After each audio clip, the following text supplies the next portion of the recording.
Hello my dear friends, कैसे हैं? एकदम मस्त बढ़िया।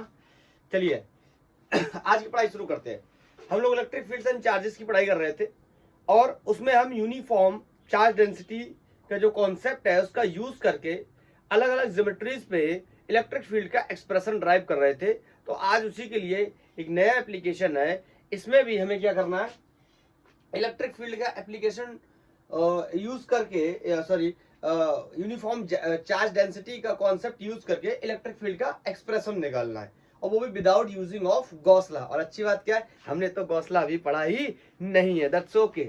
ओके, हम लोग पढ़ने वाले हैं थोड़े दिन के बाद।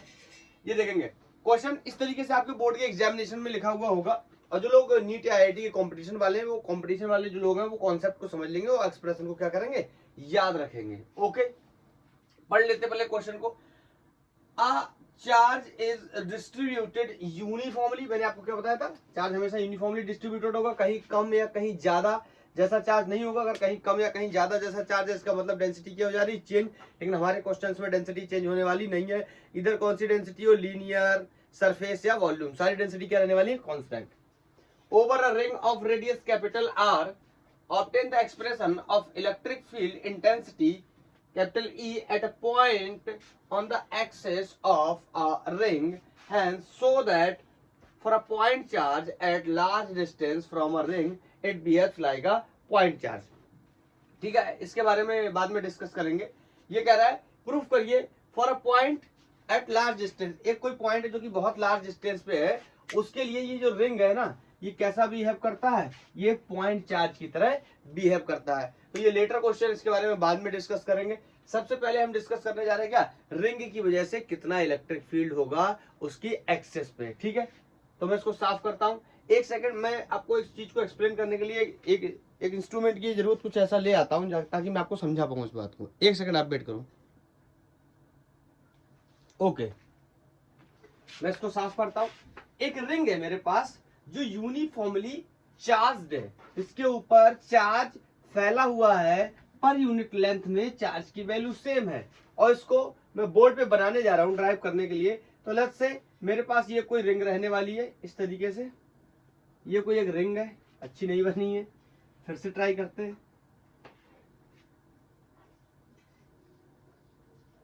इस बार ठीक है काफी हद तक। ओके, ये एक रिंग है और इसके एक्सिस पे बात कर रहा है। तो लेट्स से यहां से कोई पॉइंट ले लेता हूं, यहाँ पे कोई पॉइंट P है, और इस जगह पे हमें इलेक्ट्रिक फील्ड की वैल्यू को क्या करना है, कैलकुलेट करना है। मैं आपको इसमें एक बात बताना चाहता हूँ। मैंने आपसे बोला था ना, अब एक सेकंड वेट करो, मैं आता हूँ, कुछ लेके क्या आता हूँ। मैं ये एक्चुअली में ये आप इसको क्या बोलेंगे, ये वैसे तो चूड़ी है हाँ। लेकिन इसको ये आप ऐसे समझ रहे ना, ये ऐसे नहीं रखा है, ये ऐसे रखा है। अब इस बात, ये मक्खी बहुत परेशान कर रही है यार, भाग जा। ये रिंग है ना, ये आप बोर्ड पे मैं ऐसे ही बना सकता हूँ ना, ये ऐसे तो बन नहीं सकता, ये ऐसे कैसे बन जाएगा। तो ये कोई रिंग है, ठीक है, और इस रिंग पे यूनिफॉर्मली चार्ज डिस्ट्रीब्यूटेड है, और यहां कहीं पूछ रहा है, यहां कहीं या यहां कहीं, मतलब इसके एक्सेस से कोई डिस्टेंस है। लेट्स से ये कोई डिस्टेंस मान ली मैंने, एक्स डिस्टेंस की दूरी पे पूछ रहा है। तो यहां पे पूछ रहा है मेरे से कि बता रहा है, पूछ रहा है कि कितना इलेक्ट्रिक फील्ड होगा, कहां पे, समझ पा रहा ना, ये कोई पॉइंट है, ये कोई पॉइंट है, ये भी पॉइंट है यहाँ पे। तो ये मैंने यहाँ पे ड्रॉ कर लिया इस तरीके से। क्लियर है, कुछ समझ पाए? तो इसको ऐसे मत समझना कि ये ऐसा है और यहाँ पे ऐसा करना, नहीं, ऐसा है। ठीक है, ओके, इस तरीके का है। आई थिंक क्लियर है। अब मैं ये देख भी पाऊंगा कि मैंने जो दिखाया, डेमोन्स्ट्रेशन किया है, वो लेक्चर के अंदर रिकॉर्ड हुआ है कि नहीं हुआ, क्योंकि मैं अकेला हूँ। अब मैं देखने जाऊंगा तो वो दिखेगा नहीं। आई थिंक दिख गया होगा, आप समझ जाओगे। मैं वीडियो बाद में देख लूंगा लेक्चर कंप्लीट करने के बाद। ठीक है, तो बताओ, आपको पता है इस पे चार्ज फैला हुआ है, तो यूनिफॉर्मली चार्ज डिस्ट्रीब्यूटेड है। इस पूरे रिंग की वजह से तो मैं नहीं निकाल सकता, ऐसी पढ़ाई तो नहीं पढ़ी हुई है मैंने कि मैं इस पूरी रिंग की वजह से यहाँ पे निकाल लूं। लेकिन मैं इसको क्या करूं, जैसे प्रीवियस लेक्चर में हमने क्या किया था, वायर वाला किया था। तो वायर को क्या किया था, डिफरेंशियल लेंथ में तोड़ा था। ऐसे ही इसको भी अगर मैं डिफरेंशियल लेंथ में तोड़ूं, हर जगह इस तरीके से ऐसे डिफरेंशियल लेंथ में तोड़ने जाऊं, ऐसे इसको क्या तोड़ दूं, इन्फिनिटी डिफरेंशियल लेंथ में तोड़ दूं। और बताओ, इसका एक पार्ट पहले मैं देख लूं, ये विजिबल है ऊपर है। अगर इसका एक पार्ट, ये वाला पार्ट, लेफ्ट से इसकी लेंथ dl है, तो बताओ इस पे चार्ज भी कितना होगा, dq। ये बात तो हम बहुत दिन से समझ रहे हैं ना। इसकी लेंथ क्या है, ये इतना जो सेगमेंट काटा गया है, इस सेगमेंट की लेंथ कितनी है dl, तो इस पे चार्ज कितना होगा dq। अगर मास की जरूरत पड़ती तो हम मास कितना बोलते थे dm, लेकिन यहाँ पे मास से हमें कोई लेना देना नहीं है, दैट्स व्हाई हम मास की बात नहीं कर रहे हैं। और आपको पता है जिस जगह पे निकालना होता है वहां पे अपन क्या लेके आते हैं, एक पॉजिटिव केस चार्ज लेके आते हैं। बताओ इस पे इन्फ्लुएंस देखते हैं, ये कैसा चार्ज है, पॉजिटिव चार्ज है, ये भी कैसा चार्ज है, निगेटिव, सॉरी ये भी कैसा चार्ज है, पॉजिटिव चार्ज है, तो ये इसको क्या करेगा, रिपल करेगा, जस्ट लाइक दिस, रिपल करेगा। रिपल करने का मतलब है वहीं से तो इलेक्ट्रिक फील्ड की वैल्यू हम कैलकुलेट करते हैं, क्योंकि force experience by the over the test charge क्या होता है, इलेक्ट्रिक फील्ड की वैल्यू होती है। ये मरने वाली है आज, ये मरने वाली है, ठीक है। तो बताओ यहाँ पे ये छोटा सा कोई चार्ज है, तो छोटे से चार्ज से बन गया कोई छोटा सा इलेक्ट्रिक फील्ड। और कल लास्ट लेक्चर में हमने ये डिस्कस किया था, अगर ये डी ऐसा होता ये प्योरली एक्स में होता, अगर ये ऐसा होता ये प्योरली वाई में होता, लेकिन ये कुछ इस तरह है, इसका मतलब ये एक्स में भी है और वाई में भी है। और इसको क्या करेंगे, रिजॉल्व करेंगे, देखेंगे ये कितना एक्स में। तो बताओ अगर ये थीटा हो, कोई एंगल होगा, तो इसको क्या बोलेंगे, डी ई कॉस थीटा। इतना किस में है, एक्स में है। और यहां पे देखने जाएंगे तो ये क्या हो जाएगा, डी ई साइन थीटा। इतना किस में है, वाई डायरेक्शन में है, ठीक है। इस तरीके से हम कंपोनेंट करते थे। अगर आपको ज्यादा सीखना है तो आप मेरे वेक्टर के लेक्चर्स देख सकते हैं, वहां भी सीख लेंगे, वरना आप इतना याद रखेंगे तो भी कोई इतना इशू नहीं है। बार बार आने वाली चीजें हैं, मैंने आपको बताया बार बार इसके बारे में। और मैंने ये भी बताया, अगर आप भूल गए तो मैंने कहा था जहां से एंगल बनाते हैं वहां से एंटी क्लॉकवाइज एंगल जहां से लेते हैं, छोटे वाला एंटी क्लॉकवाइज एंगल लेते हैं, वो वाला कंपोनेंट क्या होता है, कॉस थीटा होता है। बहुत बार हम इसके बारे में डिस्कस कर चुके हैं। बोलो, तो इसके लिए मैं ये टेस्ट चार्ज हटा रहा हूँ थोड़ी देर के लिए, मुझे इसकी रिक्वायरमेंट अभी नहीं है। अब बताओ, अगर मैं आपसे कहूं कि ये एंगल लेफ्ट से कोई थीटा है, तो बोलो ये एंगल भी थीटा होगा। हम लोग बहुत बात कर चुके हैं कि कैंची वाले कोण बराबर होते, बोलो ये एंगल्स बराबर होते हैं। आपने 10th क्लास के अंदर थ्योरम भी पढ़ रखा होगा, बोलो। लेकिन मैं ऐसे ही पढ़ाता हूँ, कैंची वाले कोण बराबर होते हैं, मुझे अच्छा लगता है। तो ये डी है, बोलो ये डी है, यहां से एंगल बन रहा है, तो ये वाला कंपोनेंट क्या हो जाएगा, D E cos theta, D E cos theta. I think किसी को कोई प्रॉब्लम नहीं होनी चाहिए। अब बोलो इसका परपेंडिकुलर, अब दो हो सकते हैं इसका परपेंडिकुलर, या तो ऐसे ऊपर हो सकता है, बोलो, या फिर इस तरीके से नीचे हो सकता है। और मैंने आपको ये बात कल भी बताई थी लास्ट लेक्चर में, मैंने कहा था इम्पैक्ट देखते, तो इम्पैक्ट कैसा, ऐसा, मतलब एक कंपोनेंट क्या कर रहा है जमीन में, एक कंपोनेंट क्या कर रहा है नीचे घुसेड़ रहा है, और दूसरा कंपोनेंट क्या कर रहा है इस तरीके से आगे फॉरवर्ड लेके जा रहा है। तो देखो आगे ले जाने वाला कंपोनेंट तो ये होगा, एक जमीन की तरफ ले जाने वाला, नीचे ले जाने वाला कंपोनेंट ये हो गया, तो इसका नाम क्या हो जाएगा, बोलो डी ई साइन थीटा। अगर इसका जो इम्पैक्ट है ऐसा ना हो करके ऐसा होता, तो एक कंपोनेंट ये आता, इसका नाम क्या होता, डी ई कॉस थीटा, और इसका परपेंडिकुलर कंपोनेंट का नाम क्या हो जाता, डी ई साइन थीटा, जो कि कहाँ आता, ऊपर की तरफ, क्योंकि इम्पैक्ट देखते हैं, इम्पैक्ट कहाँ था इसका, ऊपर की तरफ, इसका इम्पैक्ट कहाँ है, नीचे की तरफ। तो एक कंपोनेंट तो एक्स में आएगा, दूसरा माइनस वाई में आएगा। यहाँ पे अगर टेक्निकल बोले तो एक कंपोनेंट कहाँ आएगा, एक्स में आएगा, दूसरा कहाँ आएगा, प्लस वाई में। आई थिंक क्लियर है, बहुत छोटी छोटी बातें, मैं इसलिए जानबूझ के ये इतना छोटा छोटा बता रहा हूँ ना। कुछ स्टूडेंट्स ऐसे होते हैं जिनका 11th बिल्कुल साफ है, उन्हें कुछ नहीं पता है, लेकिन 12th में अब आ गए तो कुछ कर तो सकते नहीं है। तो इसलिए मैं इतना इजी इसलिए बता रहा हूँ, छोटी छोटी चीजों को इसलिए बता रहा हूँ ताकि वो लोग भी इसको क्या करें, कैप्चर कर पाए। और ये सब बोर्ड के बहुत फेवरेट टॉपिक है कि इलेक्ट्रिक फील्ड बताइए रिंग की वजह से, इलेक्ट्रिक फील्ड बताइए वायर की वजह से, इलेक्ट्रिक फील्ड बताइए सेमी सर्कुलर रिंग की वजह से without using of the Gauss law, ठीक है। हाँ अब समझो, तो बताओ अब मैं कहूं तो इसका ऐसे ही सारे एलिमेंट काटूं, इसका बनाऊं, इसका बनाऊं, इसका बनाऊं, इसका बनाऊं, या इस वाले का भी एक बना लेता हूं। मुद्दे की बात सुनते रहना, बिल्कुल क्लियर हो जाएगा। अगर इस एलिमेंट के बारे में देखूं तो ऑफ कोर्स लेंथ कितनी है डीएल, चार्ज कितना होने वाला है डीक्यू। ओहो बहुत ही गंदा बन गया, डायरेक्शन ही चेंज करके चला गया। ओके ओके ओके ओके बन गया। ये क्या है, इसका फील्ड कितना बोल दूंगा, डी। छोटे से चार्ज डी क्यू ने यहां पर छोटू सा फील्ड बनाया डीई, बोलो ये एंगल थीटा, तो ये एंगल भी थीटा, अगर ये एंगल थीटा तो ये एंगल भी थीटा, बोलो। और अगर ये नहीं सॉरी ये एंगल थीटा तो ये एंगल भी थीटा, बोलो। फिर इसके दो कंपोनेंट, एक इसका इधर आ जाएगा कौन सा, डीई का कॉस थीटा, और इधर परपेंडिकुलर ऊपर की तरफ आ जाएगा क्या, डीई का साइन थीटा। इस बार समझ गए ऊपर की तरफ क्यों आया है। आई थिंक मेरे सारे छोटे से विद्यार्थी क्लियर कर चुके हैं इस बात को। बोलो बोलो बोलो बोलो, ये ऊपर की तरफ आया ये बात क्लियर, क्योंकि इसका इम्पैक्ट क्या है ऊपर की तरफ, तो इसका ऊपर की तरफ इम्पैक्ट है 2D में, इसका मतलब एक कंपोनेंट x में आएगा, एक प्लस y में आएगा, या नीचे की तरफ था मतलब एक x में आने वाला है और एक माइनस y में आने वाला है। तो क्लियर, ये बात है क्लियर। अब बताओ ये DE sin थीटा, ये DE sin थीटा की वैल्यू क्या है, सेम, मैग्नीट्यूड क्या है सेम, डायरेक्शन क्या है अपोजिट, तो ये एक दूसरे से क्या हो जाएंगे, कैंसिल आउट। तो बोलो net electric field in y direction कितनी हो जाएगी, 0। कल हमने जो निकाला था उसमें y में ही आई थी, तो y x का कोई खेल नहीं है, ये डिपेंड करता है कि रिंग रखा हुआ कैसा है या वायर रखा हुआ कैसा है, ठीक है ना। तो ये वहां पे हम कंपोनेंट देख लेते हैं। तो अब समझे, ये रिंग है, इस रिंग से यहाँ पे जब मैं गया तो मैंने यहाँ पे जब इम्पैक्ट देखा तो इस रिंग का इस एलिमेंट की वजह से, इस एलिमेंट की वजह से और इस एलिमेंट की वजह से जो फील्ड आ रहा है वो y डायरेक्शन में तो कैंसिल आउट हो जा रहा है, सिर्फ किस में बच रहा है, x डायरेक्शन में बच रहा है। तो बोलो अगर ऐसे सारे फील्ड्स को मैं क्या कर लूं, ऐड कर लूं, ऐसे अगर मैं सारे फील्ड्स को क्या कर लूं, ऐड कर लूं, तो बोलो ये क्या हो जाएगा, ये क्या हो जाएगा, यही तो हो जाएगा ना। मैं बोल दूंगा electric field in x direction will be equal to DE cos theta. बोलो क्लियर है, कोई दिक्कत तो होनी नहीं चाहिए। इंटीग्रेट करते हैं, ऐड करने का मतलब, इसको अलजेब्रा में ऐड करने का मतलब क्या होता है, इंटीग्रेशन होता है। एक चीज और यहाँ पे बता दे रहा हूं मैं आपको, ये जो रिंग है इसका रेडियस क्वेश्चन ने सजेस्ट किया था, हमसे बोला था कि इसका जो रेडियस है वो कैपिटल R है। तो बोलो इसको देखो पाइथागोरस थ्योरम से, ये x है ये r है, अगर इस दूरी को मैं स्मॉल r लिखूं तो इसकी वैल्यू कितनी जाएगी, small r square will be, बोलो x square plus r square. इसमें किसी को कोई डाउट नहीं होना चाहिए, इसकी जरूरत पड़ने वाली है ऑफ कोर्स। तो DE विल बी E, और यहाँ पे एक्स वाई से मैंने लास्ट लेक्चर में भी बताया था, एक्स वाई से कोई लेना देना नहीं है। ये मेरा रिंग ऐसे रखा है तो आंसर कहाँ रहा, एक्स में। अगर ये रिंग पलट के ऐसा हो गया होता तो आंसर कहाँ आता, वाई डायरेक्शन। दिख भी रहा है आंसर कहाँ आता, ऊपर।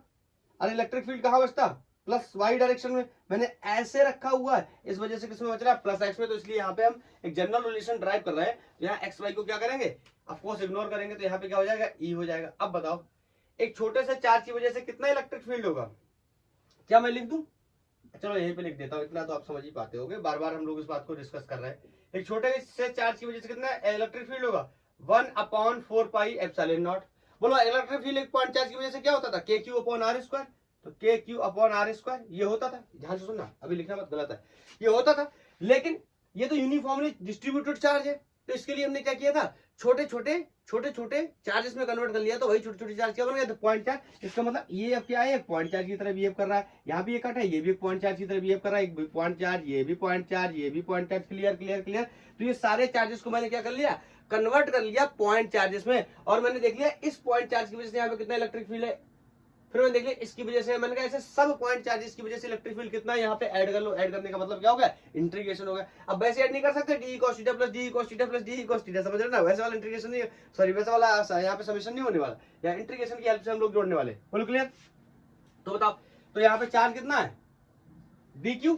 क्लियर है, ये Q ना होकर चार्ज कितना है, DQ। Clear clear clear. तो यहाँ पे मैं DQ की वैल्यू रख दे रहा हूँ, यहाँ पे E इक्वल टू, यहाँ पे मैं लिख दे रहा हूँ, यहाँ से हो गया DE, नहीं अब DE की वैल्यू को एक्सपोज कर देता हूं, 1/4 पाई एप्सिलॉन नॉट और DQ upon R square cos theta. ठीक है, आपको पता 1/4 पाई एप्सिलॉन नॉट, ये क्या है, कांस्टेंट है, तो इसको इंटीग्रेशन के पहले ही बाहर कर लेता हूं ताकि बार बार ये प्रॉब्लम क्रिएट ना कर पाए। बोलो अंदर क्या बचा, DQ upon R square cos theta. वैसे अगर टेक्निकल टर्म्स में देखा जाए तो ये R स्क्वायर भी क्या है, कांस्टेंट है। बोलो कांस्टेंट है, R स्क्वायर भी क्या है, कांस्टेंट है। क्या इसको बाहर निकाल लूं, नहीं ये कांस्टेंट नहीं है, कैसे आगे चल के मैं आपको बताऊंगा। अब सुन, अब मेरी बात समझो, मैं यहाँ पे किसका इंटीग्रेशन करूं, आपको कल मैंने लास्ट लेक्चर में हम लोगों ने जब बाहर का किया था तो हमने बताया था कि cos थीटा का इंटीग्रेशन क्या हो जाता था, साइन थीटा। तो यहाँ पे भी cos थीटा का क्या कर देंगे, साइन थीटा, और सवाल को क्या कर देंगे, गलत। गलत कल ही तो किया था, समझो मेरे मुद्दे की बात समझना।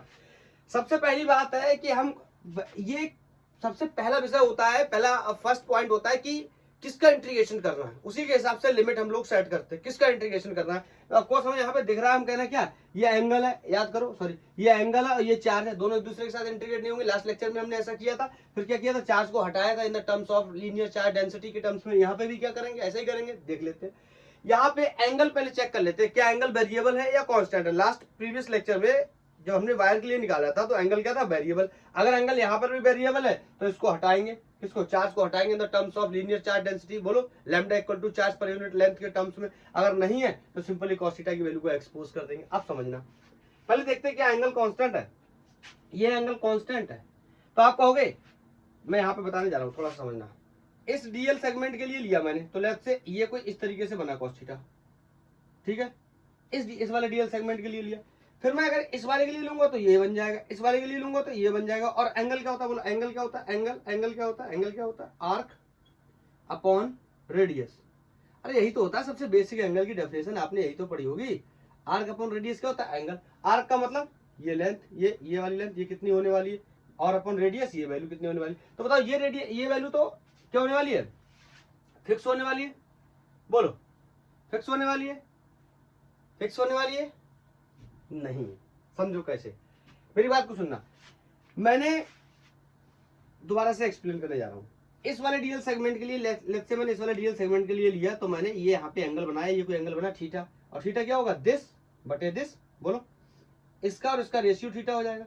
अब ध्यान सुनना, अगर मैंने ये वाला एंगल लिया, सॉरी ये वाला अगर मैंने एलिमेंट लिया, ये वाला एलिमेंट अगर मैंने लिया, डीएल एलिमेंट लिया, तो इसके लिए ऊपर से डिस्टेंस भी क्या हो गई, कम। अरे बोलो यहाँ पहले इतना ऊपर था तो यहाँ ये डिस्टेंस ज्यादा थी, अब ये डिस्टेंस यहाँ कहीं हो गई होगी। और बोलो तो ये वाली डिस्टेंस भी तो कम हो जाएगी, तो अब यहाँ से यहाँ तक की डिस्टेंस नहीं लेनी पड़ेगी, अब कहीं यहाँ तक आ जाएगा। मतलब समझ रहे। फिर इसके लिए लूंगा तो ये डिस्टेंस हो जाएगा, करके दिखाऊंगा, करके दिखाऊंगा, बनाऊंगा ऐसे ऐसे ऐसे, समझे। इस वाले के लिए लूंगा तो ये ऐसे, ये ऐसे। मेरी बात कुछ समझ में आ रही, कुछ मेरी बात समझ में आ रही। इसका मतलब एंगल क्या होता है, आर्क अपॉन रेडियस। तो हर बार में जब मैं यहाँ पे एंगल निकालने जा रहा हूं, आपको भले ही ऐसा लग रहा है कि ये वैल्यू वेरी कर रही है, लेकिन ये वैल्यू वेरी नहीं कर रही है एक्चुअल में। क्यों नहीं कर रही, क्योंकि आर्क अपॉन रेडियस होता है। पहले देखो ये था, बोलो दिस बटे दिस, ये थीटा था। फिर उसके बाद में कोई मैंने ये वाला एलिमेंट लिया, दिस बटे, अब यहां से यहाँ पे आप स्ट्रेट लाइन में अगर परपेंडिकुलर गिराओगे यहाँ कहीं आएगा, तो ये दिस बटे दिस। बोलो फिर अगर इसके लिए ले रहा हूं तो दिस अपॉन दिस, यहां कहीं लूंगा तो यहां कहीं आ जाएगा, फिर दिस अपॉन दिस। इसका मतलब क्या हो रहा है, एंगल की वैल्यू कांस्टेंट रह रही है। क्यों, एंगल की वैल्यू क्या है, रेशियो है। रेशियो किसका, रेशियो है आर्क का, और किसके साथ में, रेडियस के साथ में। जब यहां से वैल्यू को चेंज कर रहा हूं, इस वाले डीएल सेगमेंट पे ले रहा हूं, तो आर्क बड़ा है, रेडियस भी बड़ा है, ऐसे समझो, आर्क बड़ा है, रेडियस भी बड़ा है, तो जो भी आंसर बड़े को बड़ा मारेगा। फिर इसको कुछ कम हुआ यहाँ पे, बोलो अगर ऐसे बोल दूं मैं, छोटा है, आर्क छोटा है तो इसका रेडियस भी छोटा है। और करूं इसका आर्क छोटा है तो इसका रेडियस और भी छोटा है, इसका आर्क छोटा है तो इसका रेडियस और भी छोटा है। इसका मतलब हर बार में एंगल की वैल्यू क्या आ रही है, फिक्स आ रही है, एक रेशियो के तौर पर आ रही है, कॉन्स्टेंट के तौर पर आ रही है। जो लोग अभी भी नहीं समझे उनको मैं ऐसे समझाता हूँ। एक बार एंगल आया, लेट्स से एक बार एंगल आया 4/2, ठीक है। तो 4/2 का मतलब आंसर कितना आ गया, 2। नेक्स्ट टाइम मैं गया तो ऐसा नहीं, उल्टा करता हूं इसका। जैसे मान लो ये पहली बार एंगल आया 3/2, 3/2 का मतलब 1.5। बोलो, और नेक्स्ट टाइम मैं गया एंगल लेने तो एंगल आ गया, यार ये तो बन ही नहीं रहा है। आप कहोगे पता नहीं क्या समझाने आए थे, खुद ही नहीं बनना है। बनेगा बनेगा बनेगा। मैं चाह रहा हूं कि एंगल, हाँ ऐसे समझो, 3/2 करूंगा, 3/2 नहीं 1/2 करो, सबसे बेहतर ये रहेगा ना, यहां से बिल्कुल क्लियर होगा।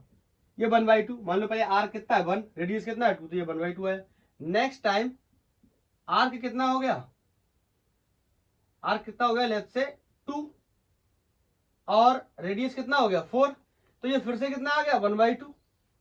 मतलब समझे, ये वैल्यू देखो, ये वैल्यू चेंज हुई, ये भी चेंज हो गया, ये भी चेंज हुआ और ये भी चेंज हुआ, लेकिन रिजल्ट चेंज नहीं हुआ। नेक्स्ट टाइम मान लो फिर से कर लो, फिर से मुझे वैल्यू लानी कितनी, हाफ, तो मुझे क्या करना पड़ेगा, बोलो कितना क्या करना पड़ेगा, 3/6 कर देता हूँ। बोलो तो वैल्यू फिर से कितनी आ गई, हाफ। अब देखो ये भी न्यूमरेटर भी चेंज हुआ, डिन्यूमरेटर भी चेंज हुआ, लेकिन रिजल्ट चेंज नहीं हुआ। बस मैं यही एक्सप्लेन कर रहा हूँ। यहाँ पे हर बार में आर्क की वैल्यू चेंज हो रही, रेडियस और रेडियस की वैल्यू भी चेंज हो रही, लेकिन रिजल्ट की वैल्यू चेंज नहीं हो रही। इसका मतलब थीटा क्या है, कांस्टेंट। बस मैं यही बात आपको बताने जा रहा था। इसका मतलब मैं यहाँ पे बोल सकता हूँ, मैं यहाँ पे एक बात बोल सकता हूँ कि कॉस थीटा क्या है, कांस्टेंट है यहाँ पे। और जो कांस्टेंट है तो इसको भी मैं इंटीग्रेशन के क्या कर लूंगा, बाहर। अब ये सवाल हमारे लिए काफी ज्यादा आसान हो जाएगा। बोलो क्लियर है। अच्छा चलो, कॉस थीटा कांस्टेंट होगा, चलो बाहर निकाल ही लेंगे वो तो बाद में। अब चार्ज की वैल्यू रखनी है मुझे। चार्ज की वैल्यू रखनी है। बोलो ये पूरा सर्कल है, ये पूरा सर्कल है, तो इस पे चार्ज की वैल्यू कितनी है, चार्ज की वैल्यू कितनी है Q, मतलब और इसकी पूरी लेंथ क्या, आपको पता है सर्कल की जो लेंथ होती है वो सरकमफेरेंस के बराबर होती है, इतना तो आपको पता होगा।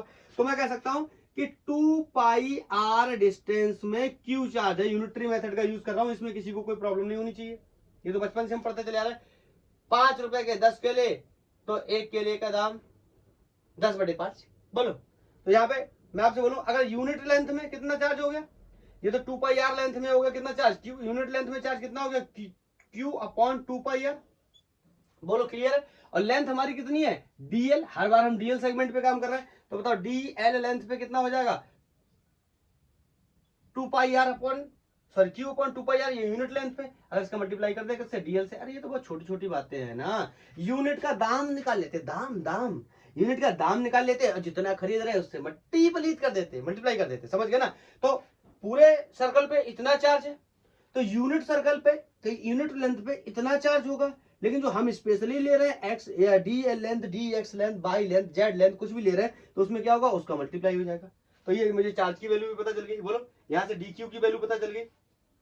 बोलो बोलो बोलो क्लियर क्लियर। तो इसको मैं यहां पे रख दूंगा कि डीएल लेंथ पे कितना चार्ज होगा। बोलो बोलो बोलो बोलो, नोट करो आप लोग, नोट करो नोट करो।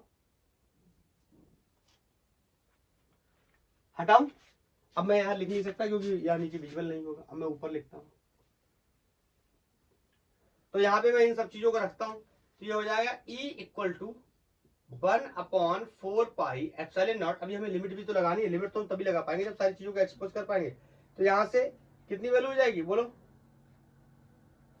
Q upon 2 pi R into DL। DL length पे इतना चार्ज हो गया, बोलो DL लेंथ पे इतना चार्ज हो गया। कोई डाउट तो नहीं है, कोई डाउट होना भी नहीं चाहिए। कॉस थीटा को भी नोट कर लेंगे, क्लियर। यहाँ पे मैं कॉस थीटा को भी नोट कर लेता हूँ। अब देखो नोट क्या करना, कॉस थीटा की वैल्यू को एलिमिनेट कर लेते हैं। बताओ कॉस थीटा सिंपली अगर हम कॉस को लिखने जाते क्या होता है, बेस अपॉन हाइपोटेनस। बताओ बेस अपॉन हाइपोटेनस, तो इसमें बेस कौन है, क्या ये भी नहीं पहचान पाओगे इसमें बेस कौन है। अरे ये हो गया ना, ये एंगल है, तो ये क्या हो गया बेस। बोलो ये क्या हो गया बेस, और ये क्या हो गया हाइपोटेनस। तो बोलो क्या हो जाएगा बेस, क्या हो जाएगा एक्स, बोलो मल्टीप्लाई कर दे रहा हूँ यहाँ पे ऐसे लिख दे रहा हूँ, एक्स अपॉन स्मॉल आर। बोलो इसमें एक चीज छूट गई कहीं पे, हाँ ये जो आर स्क्वायर था ये छूट गया, ठीक है। अरे ये था ना d q upon r square into cos theta, तो ये तो हो गई किसकी वैल्यू, इतनी वैल्यू, ये इतनी वैल्यू किसकी हो गई डी क्यू की। अरे ये डी एल लेंथ पे इतना चार्ज है, बोलो डी एल लेंथ पे जो चार्ज है उसकी वैल्यू क्या है डी क्यू। अरे बार बार मैं लिख रहा हूँ डी एल लेंथ पे कितना चार्ज है डी क्यू चार्ज है, तो उसी डी क्यू चार्ज की वैल्यू कितनी आ गई, ये आ गई पूरी, ठीक है। और ये हो गया वन, ये हो गया अपॉन में आर स्क्वायर था, यहाँ पे कॉस थीटा था, कॉस थीटा की वैल्यू एक्स अपॉन आर रख दी। अब यहाँ से सॉल्व करने चले आगे, तो देखो इसमें जो जो कांस्टेंट है उनको बाहर कर लेते हैं। बोलो इसमें कौन कौन कांस्टेंट है, इसमें कौन कौन कांस्टेंट है, देखो इसमें एक्स भी कांस्टेंट है। बोलो हर बार में जिस एलिमेंट के लिए भी लेंगे, आप इसके लिए लेंगे तो ये एक्स की वैल्यू फिक्स हो रहने वाली है, यही वैल्यू रहेगी उस एलिमेंट के एंटायर जर्नी में। ये लेंगे तो ये एक्स की वैल्यू हमेशा फिक्स रहने वाली है, और बोलो आर की वैल्यू भी क्या रहने वाली है, हमेशा फिक्स ही रहने वाली है। तो इसको मैं बाहर निकाल लेता हूँ, 1/4 पाई एप्सिलॉन नॉट। अब आप ऐसा मत बोलना कि मैंने ये वाला चार्ज लिया है, अभी आप कह रहे थे इस वाले चार्ज के लिए ये डिस्टेंस अलग है क्योंकि रेशियो अलग हो रहा है, वो बात सही है आपकी, लेकिन हम यहाँ पे जब यहाँ करने जा रहे हैं तो अलग अलग एलिमेंट नहीं ले रहे, कोई पर्टिकुलर एलिमेंट ले रहे हैं, कोई सा भी ले रहे हैं। लेट्स से ये वाला हमने टारगेट किया हुआ है तो इसीलिए लेने जा रहे हैं, तो इसके लिए आर की वैल्यू हमेशा क्या रहेगी फिक्स रहेगी, और इस एक्स की वैल्यू भी हमेशा क्या रहने वाली फिक्स। जब दूसरा एलिमेंट लेंगे तब चेंज होगी, उस एलिमेंट के लिए आर और एक्स की वैल्यू वेरिएबल नहीं है। आई थिंक क्लियर होगा बिल्कुल। बोलो तो यहाँ पे लिख रहा हूँ एक्स, और देखो ये आर स्क्वायर, ये आर, तो आर का कितना हो गया क्यूब, अंदर कौन बचा, अंदर कौन बचा, ये चार्ज भी क्या कांस्टेंट। अरे भैया चार्ज क्या पूरी रिंग पे कांस्टेंट क्यू ही रहने वाला है, तो इस क्यू को भी बाहर निकाल लिया, तो अंदर कौन बचा सिर्फ और सिर्फ डी एल बचा। बोलो हटाऊं, डी एल बचा, डी एल बचा अंदर। तो यहाँ पे D L D L D L D l का इंटीग्रेशन कितना हो जाएगा, एल हो जाएगा। सर लिमिट बता दो, बताओ सर्कल का जो सरकमफेरेंस होता है उसकी लेंथ कितनी होती है 2 पाई आर। तो मानता हूं जब कुछ नहीं लेंथ थी, जहां से स्टार्ट किया था वहां पे कोई भी इलेक्ट्रिक फील्ड ऐसे यहाँ पे लगाता तो जीरो होता, बाद में उसकी जो लेंथ है वो 2 पाई आर हो गई होगी। तो बताओ डी एल का integration will be l limit from 0 to 2 pi r. बोलो, तो यहां से वैल्यू हो गई इलेक्ट्रिक फील्ड की E equal to 1/4 pi epsilon naught x upon q. और बताओ इस स्मॉल आर की वैल्यू को भी रख देता हूं। स्मॉल आर की वैल्यू बताओ सच में कितनी है, r square plus x square to the power 3/2, लेकिन यहाँ पावर कितना है 3, तो ये कितना हो जाएगा, बोलो कितना हो जाएगा। इसको अच्छा ऐसे लिख दूं, इसको ऐसे लिख सकता हूं, ऐसे भी तो लिख सकते हैं हम। अगर इसको ऐसे लिखना चाहे तो ऐसे भी लिख सकते हैं ना, r square plus x square की पावर हाफ। अगर यहाँ से बताओ, यहाँ रूट था, यहाँ रूट हटाऊंगा तो इसके ऊपर पूरा कितना आ जाएगा, पावर हाफ। तो यहाँ पे रख दे रहा हूं x square plus r square. ये तो वैल्यू हो गई किसकी, आर की, और उसका क्या है क्यूब, तो उसकी वैल्यू मैंने कितनी कर दी 3। और यहाँ पे कितना हो जाएगा 2 पाई आर। बोलो एल की जगह पहले अपर लिमिट फिर माइनस लोअर लिमिट, तो -0। तो यहाँ से हमारा जो रिजल्ट बनकर ड्राइव होगा वो होगा 1/4 pi epsilon naught x q upon x square plus r square. यहाँ पे कहीं पे थोड़ी सी मुझे लगता है हाँ मिस्टेक हुई है बिल्कुल हुई है। ये यहाँ पे देखो, यहाँ पे देखो ये आर की वैल्यू कितनी है, इसकी पावर हाफ। मैंने ये हाफ नहीं किया था, अभी मैं आपको दोबारा से बताता हूँ, है इसको हटा के मैं आपको दोबारा से बताता हूँ। देखो आर की पावर कितनी है 3, मुझे पावर 3 करनी है, तो आप कुछ भी लिख लो, मैं उसकी पावर क्या करने वाला हूँ 3 करने वाला हूँ। और आर की वैल्यू कितनी है x square plus r square, क्या ये है ना, ना इसकी पावर कितनी है हाफ। अरे रूट है ना इसके ऊपर। बोलो अब सही है, अब क्लियर है।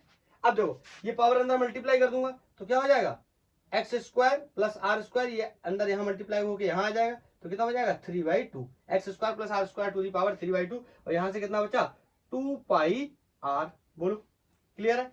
तो यहाँ से ये 2 पाई से 2 पाई एलिमिनेट हो गया। बोलो तो यहाँ क्या बचेगा 2। अरे बोलो क्लियर है।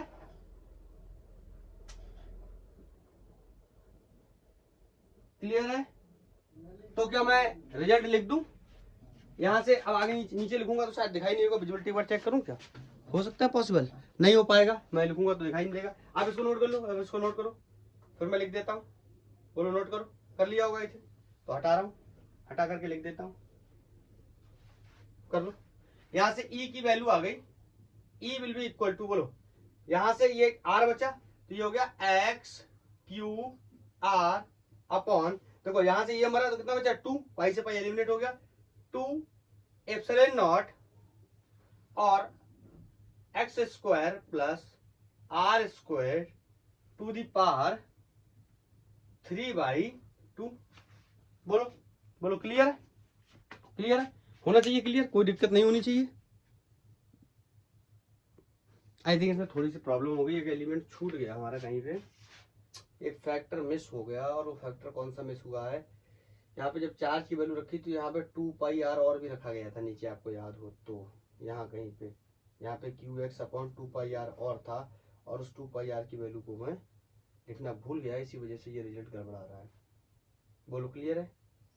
तो मैं क्या करता हूँ ना, जल्दी से मैं दोबारा से ड्राइव कर देता हूँ, आपने समझा हुआ तो है ही पूरा, तो दोबारा से जो वैल्यू छूट गई थी ना उसको कैरी करके दोबारा से लिख देता हूँ, तो जल्दी जल्दी करूंगा। D E equal to d E cos theta, x direction में दोनों को क्या कर दिया इंटीग्रेट, तो ये बन गया ई, और यहाँ से डी ई की वैल्यू कितनी हो गई, इसको के क्यू की टर्म्स में रखता हूँ, के डी क्यू अपॉन, बोलो आर स्क्वायर, और ये कितना हो जाएगा कॉस थीटा। बोलो तो ई इक्वल टू, बोलो तो यहाँ से जो डी क्यू है इसकी वैल्यू को कितना रखूंगा, मैंने बताया था कि 2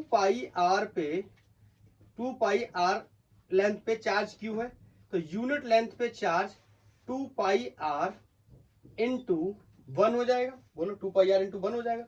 अगर निकालने जाऊं डीएल पे तो वैल्यू हो जाएगी क्यू अपॉन 2 पाई आर इंटू डीएल लेंथ, तो ये कितने पे चार्ज हो गया, ये चार्ज हो गया डी क्यू, डीएल लेंथ पे चार्ज हो गया। और आपको पता डीएल लेंथ पे कितना चार्ज है डी क्यू, इसकी वैल्यू को यहाँ रखता हूँ, यही छूट गया था, ये जो दिख रहा है ना, ये जो 2 पाई आर ये रह गया था, इसीलिए दिक्कत हो गई। कोई बात नहीं, फिर से कर लेते हैं, क्या प्रॉब्लम है, शार्प रिवीजन भी हो जाएगा।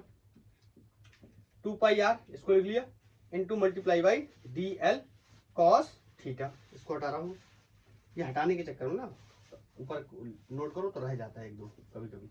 तो यहाँ से ये k कांस्टेंट है, बोलो q भी क्या है, कांस्टेंट है, बोलो 2 पाई r भी क्या है, कांस्टेंट है।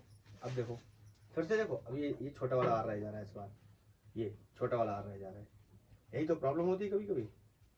तो ये 2 पाई r ये कांस्टेंट हो गया, ये बाहर आ गया, ये भी आ गया, ये भी आ गया, ये भी आ गया, कौन बचा अंदर, अंदर आपको पता है अब तो यहाँ पे हम डिस्कस कर ही चुके हैं, cos थीटा भी क्या है, कांस्टेंट, तो cos थीटा को भी बाहर ले लेता हूँ। बोलो ये r भी क्या है, कांस्टेंट, तो इस r स्क्वायर को भी बाहर ले लेता हूँ। यहाँ अंदर कौन बचा, dl। अब शॉर्ट में कर दे रहा हूँ, थोड़ा लॉन्ग प्रोसेस तो आपने देखा हुआ है ही। अब बताओ k q upon 2 pi r, cos theta क्या होता है, बेस अपॉन हाइपोटेनस, ये हो गया क्या बेस, ये क्या हो गया हाइपोटेनस। यहाँ से बेस की वैल्यू कितनी होगी x, हाइपोटेनस की वैल्यू कितनी होगी r, और यहाँ पे पहले से बचा है क्या 1 अपॉन r स्क्वायर, ये कितना हो जाएगा 1 अपॉन r क्यूब। आपको पता है dl का इंटीग्रेशन करूंगा पूरा, कितना होने वाला है l, limit from 0 to 2 pi r, explain भी कर चुका हूँ 2 पाई r क्यों, क्योंकि सर्कल की लेंथ कितनी होती है 2 पाई r होती है। तो यहाँ से e की वैल्यू कितनी हो जाएगी, देखो अब यहाँ पे ये हो गया ऊपर k q x upon 2 pi r, और ये r कितना हो गया q, अरे बोलो, और यहाँ पे कितना हो गया upper limit minus lower limit, clear होगा। ये के Q x 2 pi r small r cube.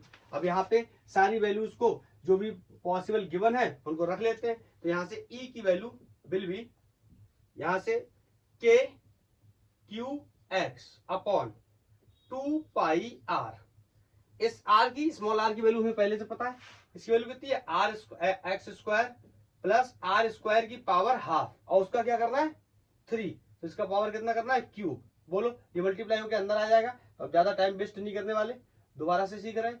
तो 3/2 r, और यहाँ कितना हो गया 2 पाई r, ये कितना आ गया 2 पाई r।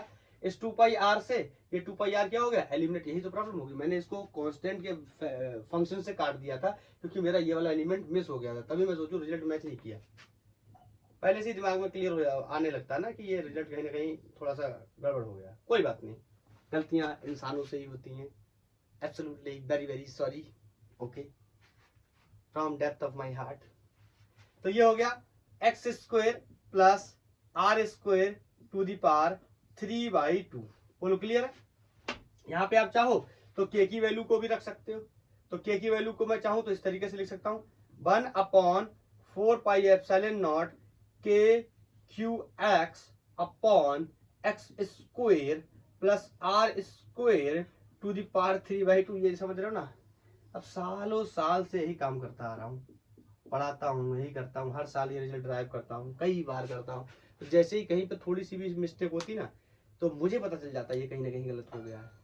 क्योंकि ऐसा है ना कि आप किसी काम को बहुत ज़्यादा करते हैं या आपने बहुत किया हुआ है तो आपको उसमें जो कमी हो रही ना, कमी भले ही नजर ना आएगी क्या हो रही है, लेकिन आपको ये समझ आने लगता है कि ये मेरे एक्सपीरियंस के विरुद्ध है, ऐसा काम मैंने नहीं किया है।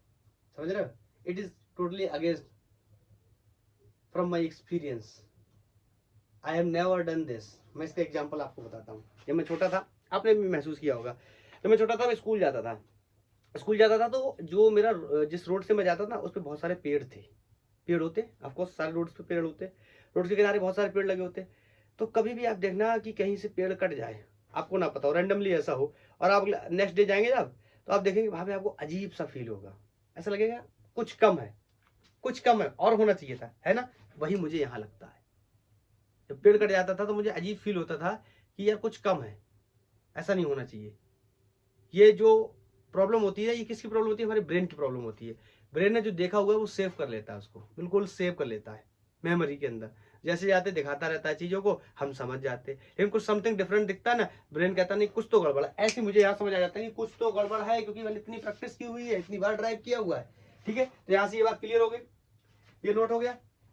ये है हमारा किसकी वजह से, एक रिंग है, रिंग कहाँ गया, ये है रिंग। इस रिंग से r या इस रिंग से x दूरी पे ये कोई पॉइंट P था, और इस पॉइंट P पे मैंने निकाला क्या, इलेक्ट्रिक फील्ड। इस डीएल सेगमेंट की वजह से, इस डीएल सब डीएल की वजह से आ गया। अब देखो क्या इसमें पूरा ही कैलकुलेशन हो गया, क्या चार्ज कितना आ गया कैपिटल Q, और कैपिटल Q चार्ज किस पे था, पूरे रिंग पे यूनिफॉर्मली डिस्ट्रीब्यूटेड था। तो इस जगह पे आ गया। ये बोर्ड का बहुत फेवरेट टॉपिक है। अगर आपको ये वीडियो देखने में प्रॉब्लम हो कि गलत हो गया था तो आप मेरी गलती को पहले से ही पकड़ लेना कि आज सर का एक टर्म छूट गया है, वो हमें साथ में मेंशन करके चलना चाहिए। आप साथ में मेंशन करके चलोगे, आपका रिजल्ट ये आ जाएगा। मैं सबको मिटा के दोबारा से लिखता, इससे बेहतर था मैंने कहा 2 मिनट लगेंगे, एक्सप्लेनेशन मैंने पूरा कर दिया है। अब मैं दोबारा से इस लेक्चर को रिकॉर्ड करूँ, उसका कोई फायदा नहीं है। गलतियां कहीं भी हो सकती हैं। अब इन छोटी छोटी गलतियों को सुधारने के लिए मैं बार बार ये करूं तो ऐसा मेरे लिए भी ठीक नहीं होगा, बहुत समय लगेगा। तो मैंने सोचा थोड़ी बहुत गलतियां होती हैं, इंसान है, ठीक है, तो मैंने उसको मैनेज कर दिया, दोबारा से कर दिया। इससे बेस्ट और क्या हो सकता है। जहां पे जो गलती हुई थी आप वहीं से कैरी करो, वहां पे 2πr नीचे ऐड कर लो, बस यहाँ मल्टीप्लाई में 1/2πr के के साथ में बस आपका आंसर आ जाएगा। हाँ अब सुनना, मुद्दे की बात सुनो, मुद्दे की बात। ये था एक्सप्रेशन, ये आ गया एक्सप्रेशन किसी भी रिंग के लिए। जो रिंग है uniformly charge uniformly charge ring है, उसके एक्सिस पे मैंने इलेक्ट्रिक फील्ड की वैल्यू कैलकुलेट कर ली, दैट इज 1/4πε0। अब देखो फिर से इसमें गलती है। अब तुम नहीं समझा, फिर से गलती है। गलती क्या, ये के की वैल्यू मैंने फिर से के लिख दी और यहाँ पे एक्सपोज भी कर दिया। तो ऐसा थोड़ी होता है, ऐसा थोड़ी होता है। बोलो, इतना तो बेसिक है, तुम्हें भी समझना चाहिए। कहोगे तुम्हें भी तो समझना चाहिए, मुझे भी समझना चाहिए, लेकिन मैंने आपको पहले भी बताया कि मैंने ऑनलाइन में कभी पढ़ाया नहीं। This is my first time. और मैं डायरेक्ट से ही ये यूट्यूब पे लेक्चर वगैरह रिकॉर्ड करके डालता हूँ। मैंने जब भी पढ़ाया ऑफलाइन पढ़ाया है, तो ऑफलाइन पढ़ाता हूँ। जैसे यहाँ पे लिख गया, बाय द वे लिख गया, मान लो कि बाय मिस्टेक लिख गया होता। और सबको पता है, मैंने पहले ही बोल रखा है, वीडियो में भी सुनेंगे कि चलो इसके की वैल्यू को एक्सपोज कर देते 1/4πε0। तो स्टूडेंट तुरंत होते अरे सर ये एक्स्ट्रा लिख गया, क्योंकि आपने इसकी वैल्यू भी रख दी। तो मुझे याद तुरंत समझ आ जाता ऐसी गलतियां। लेकिन ऑनलाइन में तो कोई बताने वाला है नहीं, यहाँ खुद से ही देखना पड़ता है। Okay clear. हाँ अब ध्यान से सुनना, ये आ गया किसी रिंग की वजह से उसके एक्सेस पे इलेक्ट्रिक फील्ड। क्वेश्चन दूसरा था, आप जाके दोबारा से उस क्वेश्चन को पढ़िए जो मैंने यहाँ पे इंग्लिश में बोर्ड के पॉइंट ऑफ व्यू से क्वेश्चन लिखा। तो उस पर कह रहा था कि अगर कोई पॉइंट बहुत दूर है तो उसके लिए ये पॉइंट चार्ज की तरह बिहेव करेगा। आप दोबारा से देखना उसको, ठीक है। मैं उस क्वेश्चन की बात बताता हूँ। बताओ, अगर ये पॉइंट यहाँ पे है, ये पॉइंट यहाँ पे है, तो ये अभी क्या है, एक रिंग है। और दूर चला जाए, और दूर चला जाए, और दूर चला जाए, 10 किलोमीटर दूर चला जाए, तो ये रिंग क्या लगने लगेगा, ये पॉइंट चार्ज। मैंने पॉइंट ऑब्जेक्ट का कॉन्सेप्ट बताया हुआ है। मैंने कहा बॉडी के शेप और साइज से ज्यादा रिलेटिव बड़ी डिस्टेंस ले लो। मैंने कहा था अर्थ एंड मून भी कैसे होते हैं, पॉइंट चार्ज की तरह, सॉरी पॉइंट मासेस की तरह हम ट्रीट कर लेते हैं। क्यों, क्योंकि इनके बीच का डिस्टेंस क्या है, बहुत ही अपार्ट है। तो इस बात को मैथमेटिकली मैं कैसे लिखूंगा, इस बात को मैं लिख सकता हूं कि एक्स की वैल्यू, ये एक्स लिया मैंने, ये एक्स की value greater greater greater than the r. मतलब जो रिंग का रेडियस है उस, इसका मतलब समझ गया, 3 बार ग्रेटर का मतलब बहुत ही बड़ी है। इसका मतलब मैं कह सकता हूं कि इस आर को मैं क्या कर सकता हूं, टेंड कर सकता हूं 0 की तरफ। मतलब क्या कर सकता हूं, नेग्लेक्ट कर सकता हूं। बोलो, तो नेग्लेक्ट कर दूंगा। तो यहाँ पे मैं रिजल्ट बनाने जा रहा हूँ किसके लिए, फॉर स्पेशल केस है। आप चाहो तो यहाँ पे आगे हेडिंग लगा लो कि जो दूसरा वाला पार्ट था कि if the point which is very far apart from the axis of ring, so this ring will behave like a point charge for that point. Okay, तो यहाँ पे मैंने लिख दिया। तो यहाँ से वैल्यू कितनी हो गई, 1/4πε0। यहाँ पे q इंटू एक्स। और बताओ ये r की वैल्यू कितनी हो जाएगी, 0, क्योंकि मैंने टेंड कर दिया 0, क्योंकि x बहुत ही बड़ा। आपको पता जब ये नंबर बहुत बड़ा है, जैसे 1 करोड़ और ये नंबर क्या है 1, तो 1 करोड़ में 1 जोड़ोगे तो कोई खास फर्क पड़ने वाला नहीं है। तो इसलिए इसको क्या कर दिया, इग्नोर कर दिया। और यहां से एक्स स्क्वायर की वैल्यू कितनी आ गई, 3/2। क्यों, जब इसको क्या रख दूंगा 0, तो यहाँ पे बचेगी एक्स स्क्वायर की वैल्यू 3/2। और ये 2 से स्क्वायर पावर से ये कैंसिल हो गया।